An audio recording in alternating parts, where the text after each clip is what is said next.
سرگئی لاوروف وزیر امور خارجه روسیه ضمن سفرش به آذربایجان گفت کشورش امیدوار است که حکومت اوکراین به مصالحه فراگیر در منطقه دونباس نائل می شود.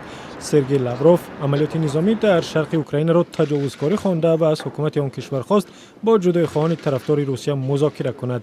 از این پیشتر پترو پروشنکو رئیس جمهوری اوکراین گفت که در چارچوب حل صلح‌آمیز مناقشه نیروهای کشورش به زودی جنگ را به طور یکجانبه ختم می‌کنند.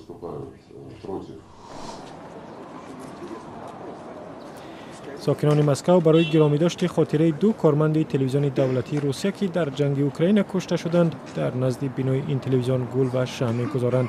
ایگور کارنلیوک خبرنگار وگترکا تلویزیون سراسری و دولتی روسیه همراه با صدابردار آنتون ولوشین در شهر لوهانسک اوکراین زیر تیر مینومت مانده کشته شدند. در اینجا جنگ جدایی‌خواهان روسیه گرا با سربازان اوکراین ادامه دارد.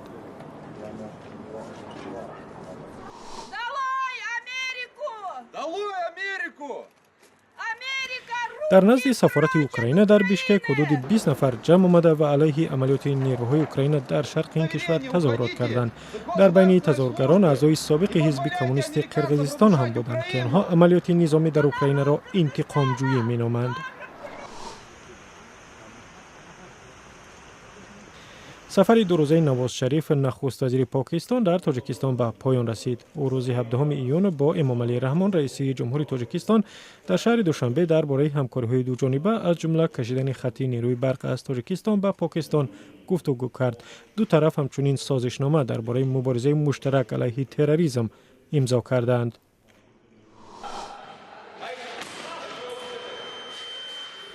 در پایتخت گرجستان شهر تفلیس سازمان غیرحکومتی طرفداران محیط زیست پاک در بین افراد معیوب و معلول مسابقه شمشیرزنی برگزار کرد. تیم شمشیربازان معیوب گرجستان امیدوار است که در مسابقات انتخابی بازی‌های المپی سال 2016 موفق می‌شوند و در بازی‌های پارالمپی آن سال در شهر ریو دی ژانیرو شرکت می‌کنند.